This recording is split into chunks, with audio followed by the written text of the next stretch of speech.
El tema de la tecnología y el impacto sobre el mercado laboral es algo que prácticamente no se está hablando.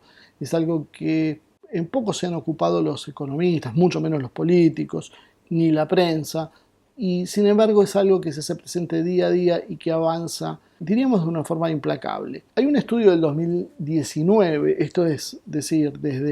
esto es un año antes de la pandemia, cuando todavía no habíamos visto el impacto de la COVID-19, hay un estudio que realizó Banxico, que es el Banco de México, sobre el impacto de las nuevas tecnologías en el mercado laboral. En este estudio concluye que el impacto en los próximos años va a ser muy severo, calculando un promedio del 70% de la fuerza laboral va a ser destruida por precisamente las nuevas tecnologías que prescinden de la mano del hombre. El impacto, según Banxico, es dispar, sería de aproximadamente un 80% de los trabajadores menos calificados y de un 40% de aquellos que son más calificados. Por supuesto, tendríamos que detenernos muchos en tratar de saber cuáles son las áreas y cómo se califica qué es lo que es algo que podríamos definir como más o menos calificado, pero en líneas generales podemos ponernos de acuerdo en que la mayoría de la gente sería básicamente la que entraría en lo no calificado. La mayoría de los trabajadores no hace trabajos que requieran un postdoctorado, sino que son trabajadores que en general se ocupan de trabajos que son con requerimientos más básicos y que son los que dice el estudio que van a ser impactados de peor manera. Siendo el grueso de los trabajadores los que van a ser impactados de peor manera, resulta casi optimista que podamos decir esto, de que solo, y ya el solo lo podemos poner entre comillas, el 70% se verá afectado.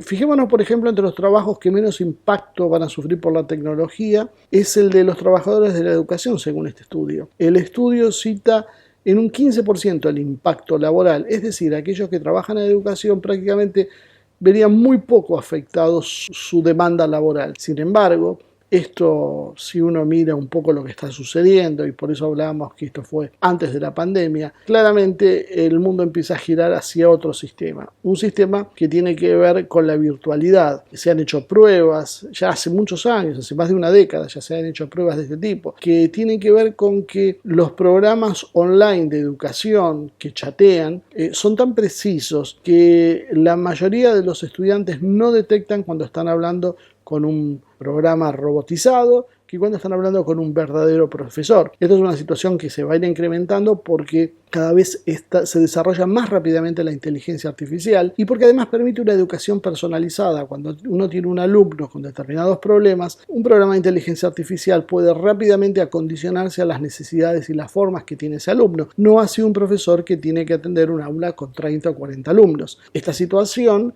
además, tiene otras ventajas porque significa menos tiempo de traslado, significa menos costos porque es más barato tener un sistema dando clases que pagar los salarios de los profesores, pero también porque no necesita el mantenimiento de costosos edificios que hay que calefaccionar, que hay que mantener, que hay que refrigerar, que hay que limpiar, que hay que dotarlo de servicios sanitarios, etc. Todo eso se puede obviar cuando se hace a través de un programa virtual. Ese programa virtual, además, no requiere que el alumno se desplace, lo cual el impacto ecológico es menor, no requiere que el alumno viaje, ni que coma afuera, lo cual disminuye los costos, y mucho más todavía para aquellos estudiantes que viven en lugares alejados de las ciudades, que no tienen acceso a las universidades, y su traslado es muy dificultoso, muchas veces tienen que mudarse temporariamente, alquilar un departamento, toda una serie de gastos que hace que quienes puedan estudiar sean apenas una pequeña minoría. Entonces hay muchos argumentos para que muestran que el impacto en la educación, y esto yo no estoy abriendo ahora un juicio de valor si es positivo o negativo, estoy diciendo simplemente que hay muchas razones por las cuales el impacto va a ser muy superior al 15% que nos están diciendo. Entonces uno dice, ¿y por qué nos dicen el 15%? Bueno, veamos un ejemplo más para que se entienda cuál va a ser el desarrollo de esto.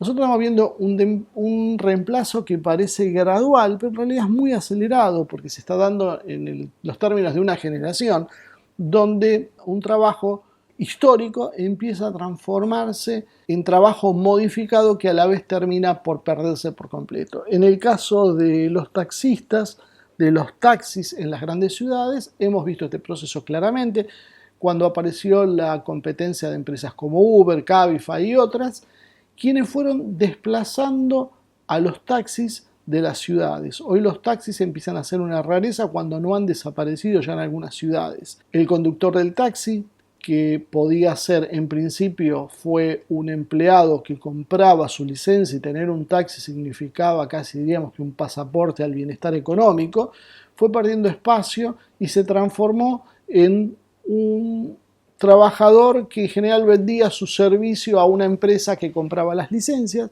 pero con la aparición de las aplicaciones como las que mencionábamos, esa licencia empezó a perder valor, el taxista perdió su trabajo, la empresa quebró y se produjo una concentración ahora en una gran empresa multinacional o en varias que manejan prácticamente el monopolio del transporte de estas características. ¿Cómo se produce eso? El taxista hoy es un trabajador mucho más precarizado, que es un chofer de Uber que no tiene derechos laborales y se lo considera apenas un prestador de servicios para la empresa.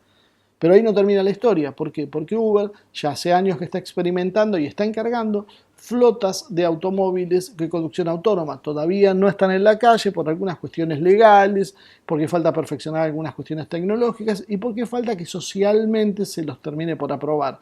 Una vez que esto suceda, esos trabajadores que pasaron del taxista inicial que habíamos visto al chofer de Uber, hoy va a terminar siendo despedido y en la calle porque el auto va a tener una conducción autónoma que no necesita de su trabajo. Esto se va a multiplicar por un montón de profesiones que hoy nos parecen muy lejanas, pero que se va a dar, que se está dando ante nuestros ojos, pero que hoy un poco la pandemia con la excusa sanitaria está tapando.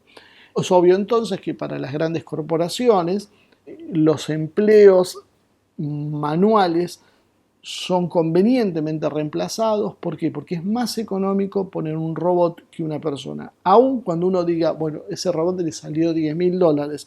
Si el robot vale $10.000 en un año, 2 años, 3 años, dependiendo del país y el salario que se abone, ese robot se va a amortiguar y después va a ser pura ganancia. Pero claro, ese robot no trabaja 8 horas por día. Ese robot puede trabajar las 24 horas del día, no genera conflictos laborales, no pide licencia por maternidad, no pide vacaciones, no tiene aguinaldo, no tiene días por enfermedad, no se muere, no se accidenta.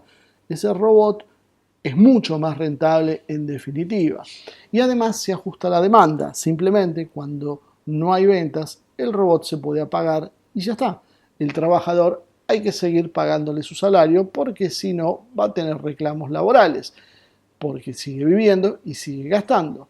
Entonces, la situación es absolutamente decisiva en torno a que se va a reemplazar la mano de obra humana. No hay razones por las cuales empresarios que quieren maximizar su tasa de ganancia y hacerla con la menor conflictividad posible, decidan seguir manteniendo puestos laborales que puedan reemplazar por otros sistemas. Esto se menciona, pero se menciona con muy poco alarmismo. Se menciona cubierto con frases que los economistas cuando se le pregunten sobre esto suelen decir que es, bueno, cuando aparecieron otros factores que generaron revoluciones industriales, se destruyeron trabajos que existían y se crearon algunos que nunca habíamos imaginado que iban a existir.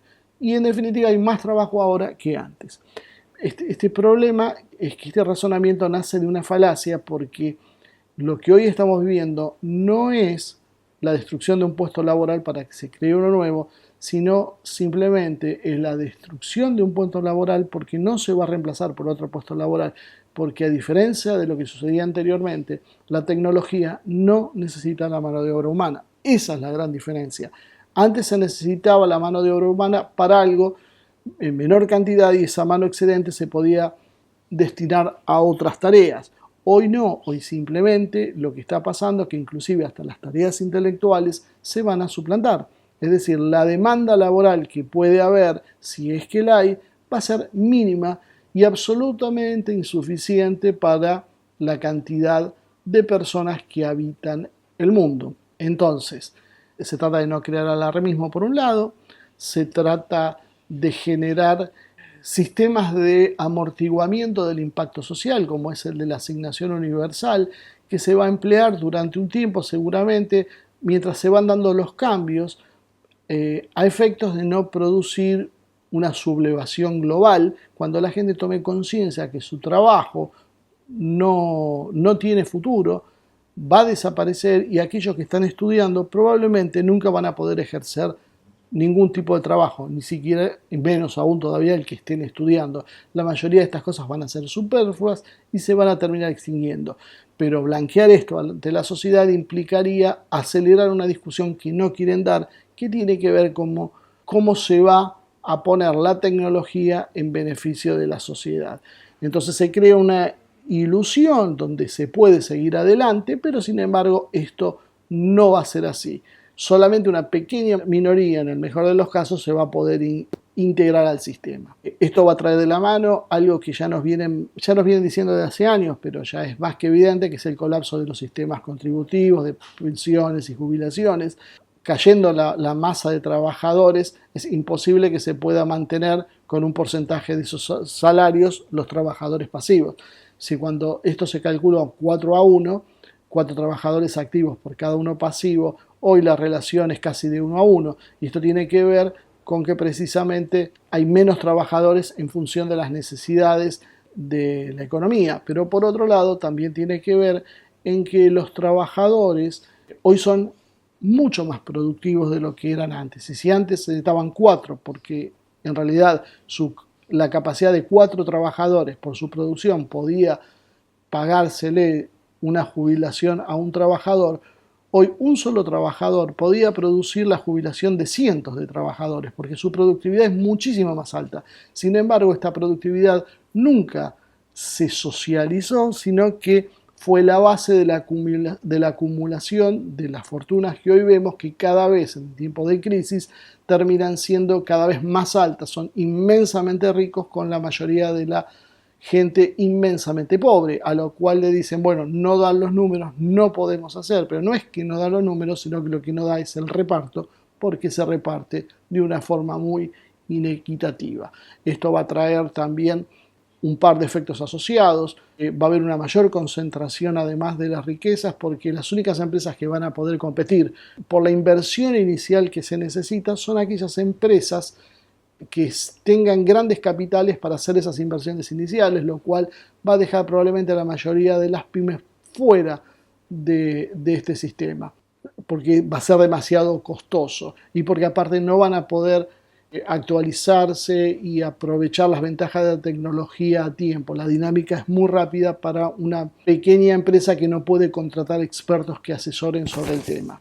También vamos a ver una caída consecuente del consumo, y con la caída del consumo obviamente una caída de la demanda, lo cual va a hacer caer la producción, que es un poco lo que estamos viendo hoy disfrazado de crisis sanitaria. Pero estamos viendo esto en realidad, la caída de la producción, y que no tiene que ver con la demanda, porque la demanda sigue creciendo, sino con la decisión de que la producción caiga. Es una forma que nos viene acostumbrando al mundo que se nos va a venir y que básicamente se va a solucionar con lo que Klaus Schwab desde el Foro Mundial viene diciendo bondadosamente, que tiene que ver con aquello que sería el reseteo del sistema, que es en definitiva el reseteo del sistema, adecuar el sistema económico a las nuevas capacidades de producción, donde el empleo va a ser mínimo, donde va a haber un mercado que no se va a regir por la necesidad de consumo, sino por otras razones, porque simplemente el consumo, la necesidad de consumo va a seguir existiendo, pero no va a haber recursos para ese consumo. Esto significa una redefinición de la propia demografía hacia la baja para poder readecuarla a este nuevo diseño. Esto es el fin del capitalismo como lo conocemos hoy, y probablemente el nacimiento de un sistema que podríamos definir tal vez como neofeudal. Si este proyecto globalista funciona, veremos una reducción drástica de la población, tal vez de un 80-90% del total, donde va a haber una minoría ultra rica que va a ser la dueña de todo, pero va a generar una especie de feudalismo que ya no va a ser un derecho de sangre, sino va a tener que ver con un derecho económico. Ya no va a ser herederos porque Dios así lo dijo, sino básicamente porque son los únicos dueños de todo. Van a tener una minoría a su servicio y una inmensa mayoría sobrante.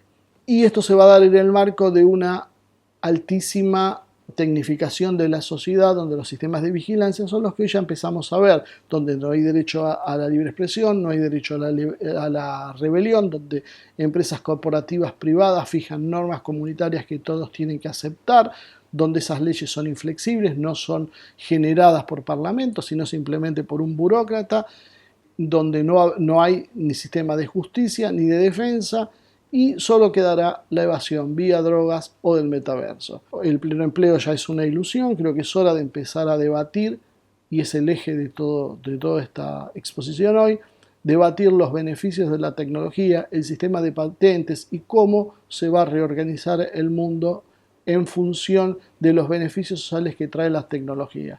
Esto es muy simple, o la tecnología pasa a estar al servicio de la sociedad, como es el modelo que deberíamos propugnar y que ya necesitamos poner en la agenda para empezar a debatir, o simplemente nos seguirán entreteniendo con políticas distractivas mientras avanza este cambio, para cuando nosotros lo podamos percibir ya sea algo instalado y no lo podamos ya modificar.